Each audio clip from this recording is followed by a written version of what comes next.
Happy Valentine's Day, everybody. I wanted to do a little reflection piece on the love I've experienced in my lifetime. As I said, Sanskrit has 96 words to describe love. We only have one, which is very limiting. And so we are always like tousled between like who deserves it and who doesn't. Now for me, I believe in two types of important relationships that I would qualify under love. There's soulmates and there's a life partner. And now soulmates are people that you are just highly drawn to. Like the magnetism between the two of you guys is just extreme, and that's for a reason, because they're meant to do something in your life. Like that person's energy has work to be done through you. But soulmates, again, there's many of them, and they have seasons. You know, they have a specific role to play in your life, and when that's over, it's time to move on to the next. Versus a life partner. A life partner is someone that you choose to go through all of this with. I personally believe you can still experience soulmates while you have a life partner. So I have not found my life partner. I've definitely had a lot of soulmates, and I want to talk about those now. Soulmate number one is Devin. I'm gonna say people's name, I don't care. It's Devin from elementary school, and I fell in love with him in senior kindergarten. He was just the hottest dude. He lived in this street called Monteagle, which is like, it's attached to my street where I grew up, and still to this day when I go to my parents' house and I drive by his house, I look to see if he's outside. Like I can't, senior kindergarten Shannon is still trying to get in there. And I'll never forget Devin because he didn't love me back. It was my first experience of unrequited love, and it lasted until grade 6. And never once did he knew I like him or anything like that. And mind you, I went to an all-white elementary school, and so I wasn't really like revered as attractive, so I was like not considered because he was like the hot dude. And so I remember once, you know, when they used to have lists back in elementary school, and they had a list that they found Devin's list. Everyone was passing it around like, oh my God, you know, the list of girls he likes. And I was like, yo, who's on it? And they're like, why do you care? As if you'd ever be on it. And I'm like, yeah, exactly, you know?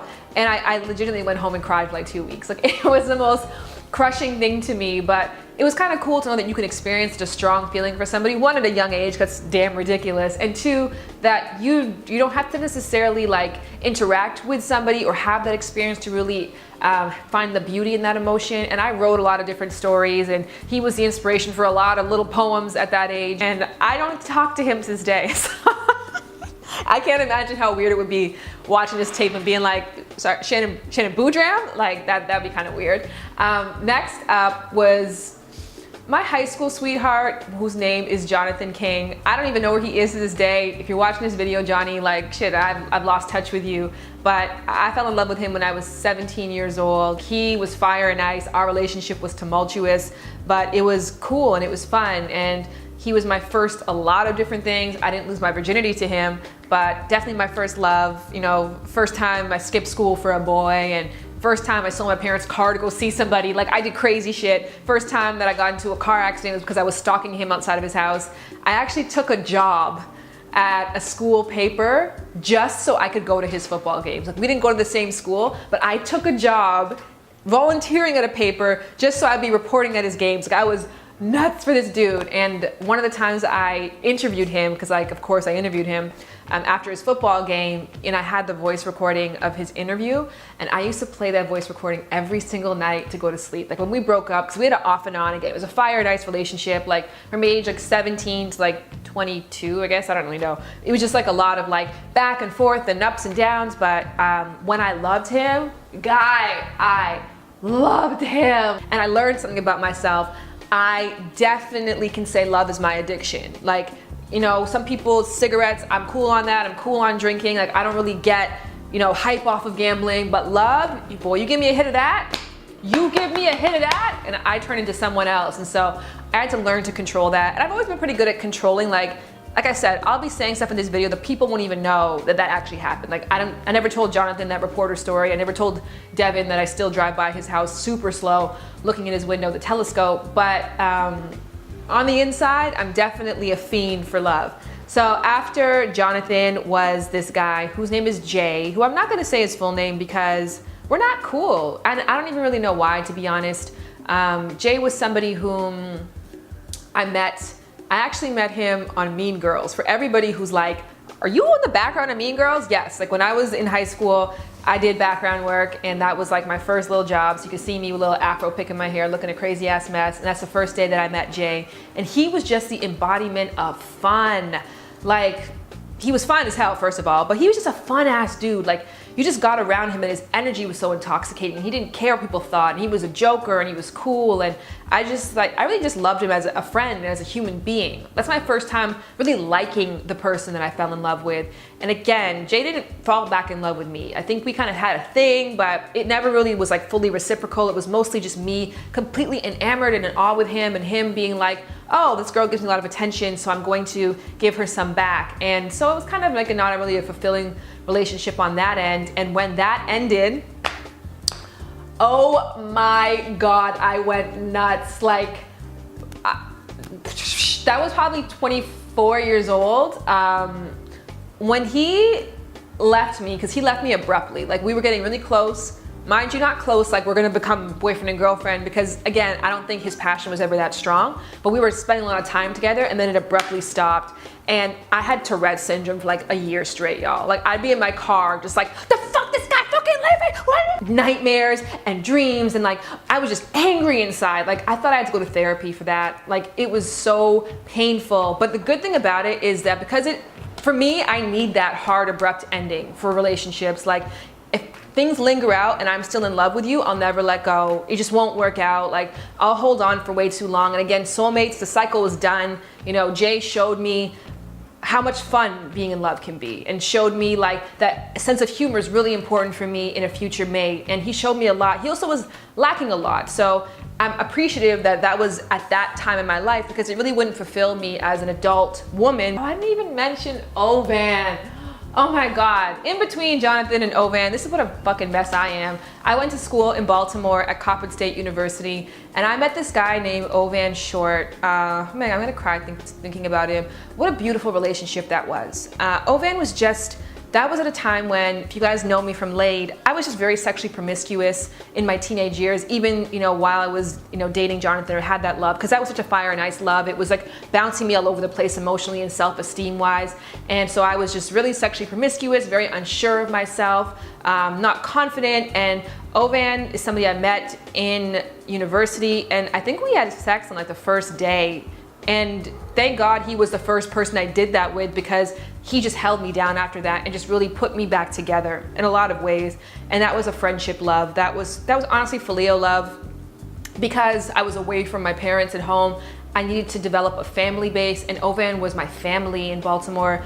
And our relationship only lasted about a year and a half or so, but it was a beautiful love. Just every single day, he was my best friend, and I couldn't have gone through that phase without him. And that was a really positive experience. So thank you to Ovan, who I do still talk to. I saw him last year, and we had a really great chat. He's now married and really, really happy, and I'm really happy for him. Okay, back to this love that I'm about to get in trouble for talking about. And you gotta understand something about me. Like, I am a storyteller, I am a reflector, specifically on sex and love. Like, I wrote about the first time I lost my virginity, and it was published in a book. And the guy who I lost my virginity to, who's from London, had to read about it and call me up like, and I'm like, yeah, like, my experiences to me are for the world to share. I don't hold them dear. I don't put any personal information about the people in them, so you won't find them, but I might put intimate details, so if you were there, you're gonna know it was you. So after that situation with this dude, I wrote a story, and him and his girl came for me like, you're talking about, I was like, bro, like, I'm done with this. Like, I'm done with interacting with all that, but it's still my experiences, and I'm allowed to express them how I want to. And now I'm afraid to tell this fucking story because I want people to come for me. But I met this person overseas, and honestly, I will never forget the moment I saw them. Like, that was to me my first experience of love at first sight. I was walking, I remember seeing him walking, and we walked by each other, and he happened to stop at a like magazine stand behind. So we turned around, and I ended up talking to him, and it was like, instantly there was something special about this person. And now mind you, this person actually is famous, and they've done very well for themselves. And so I think I just fell in love with that magic that the rest of the world fell in love with. And that's why that love happened so quickly, because there's something special about that person. And that was kind of like a weird relationship. Obviously, we lived in totally different continents, and there was an interest on his end, but there was a strong fire on mine, because I was really inspired by him. And again, he was fun. Like, he kind of had a mix of what, you know, Jay gave me with the passion that I had for Jonathan, and just sort of that like idol worship that I had for Devin back in elementary school. Like, this dude was kind of a mix of all those different things. And whenever I had experiences with him, I think I've seen him like 3 times or 4 times in my life. And every time it's been like, it's a roller coaster that doesn't stop. Like, fun, cool, engaging, interesting, memorable, just a really dope time. And so when that situation ended, because we live in different continents and it just wasn't sustainable, and again, I don't think on his end the fire was as strong, it was like a dull intrigue. When it ended, because I got into a relationship and he got into a relationship, I was upset for a long time because I felt like I found my soulmate, which now years later I realized I did find my soulmate. I found a soulmate because he actually really deeply inspired me to move to America, actually, to really start pursuing my passion full time, so I could live a life that I thought was as fulfilling as his was. But he, when that ended, I felt like he was my life partner soulmate, and that was taken away from me. And I felt like I had found it, like I had found my dream come true, and I had to wake up. And I was angry, you know what I mean? Like, when something was taken from you, like you worked for it and you've gone through all these situations and finally you found what you're looking for and you don't even really get a proper shot at it. I really grappled with the word love there because I didn't have a lot of time with this person. So that sounds kind of fucking nuts, to be honest with you, to say I loved them, because I didn't truly know them. I didn't know what his breath smells like in the morning when he wakes up, and I didn't know how he likes his eggs, or even if he likes eggs. I don't even know if he's having an egg sandwich right now. I don't talk to the dude, but I just knew the feeling that he gave me and how it represents the kind of love that I want in my life partner, and the attributes he has as a human being from the outside, because again, I don't know the inside, definitely reflects what I want in a life partner going forward. And I love him for that, you know? I love him for those experiences. I love him for opening my eyes to the possibilities of all the great things that my husband to be can be, but will not be in him. And I'm grateful for that experience. So rolling out of that experience immediately, because that's how I do, I got together with my ex-boyfriend. And my ex-boyfriend and I have a very complicated, not complicated history, but my ex-boyfriend used to go to school in like a neighboring city.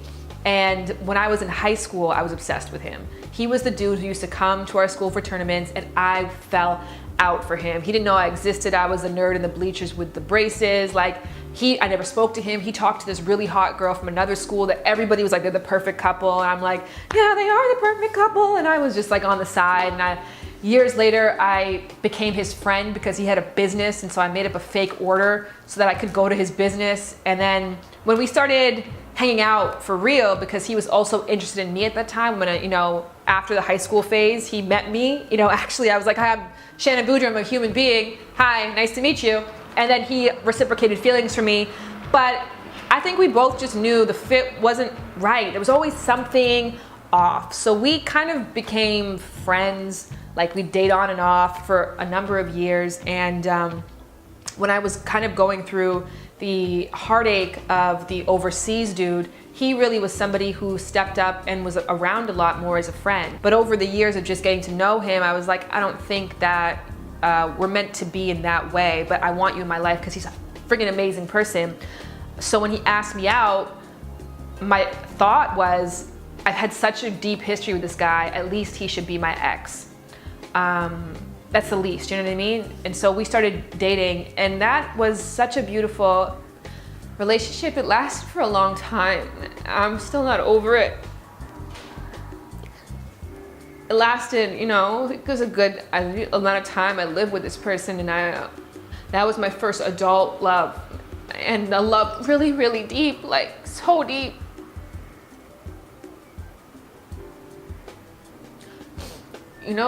Like when you love somebody so much that you have thoughts like, yo, if this is my last day alive, you know what I mean? Like, that's cool. Like, and it was really hard loving each other. And I think it was for all the reasons that I knew before we even got into the relationship, about certain incompatibilities or certain things vices that he had, that I knew my husband wasn't supposed to be like that.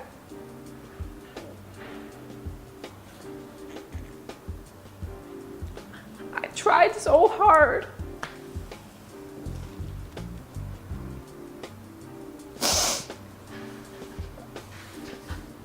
tried so hard in that situation, and it didn't matter. It just didn't work. And obviously right now I'm single because, you know, you can't do this when you're ready to love and meet somebody else. You gotta be way past this point. And I'm like 6 months, you know, it's still kind of fresh, and give myself a couple more months more. You know, I'm really ready to meet that next person, but I still have some healing to do for what that did. Because to fail so hard,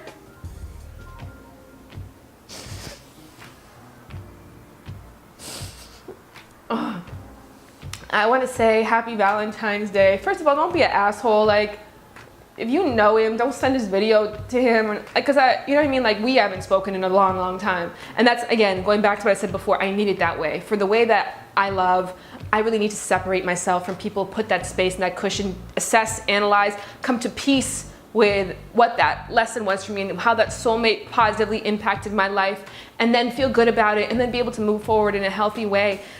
If I still am in this emotional state, it'll keep repeating, and that's what kept happening with this person, where we just kept repeating, and our purpose in each other's life had long finished, and we still kept trying, and that's what caused a lot of the damage, because we didn't let go. That cycle, a soulmate cycle, had finished a year before we stopped, and so it got really bad at the end.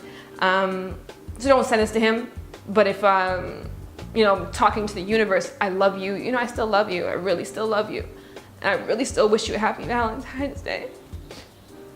And I feel, anyhow, next up,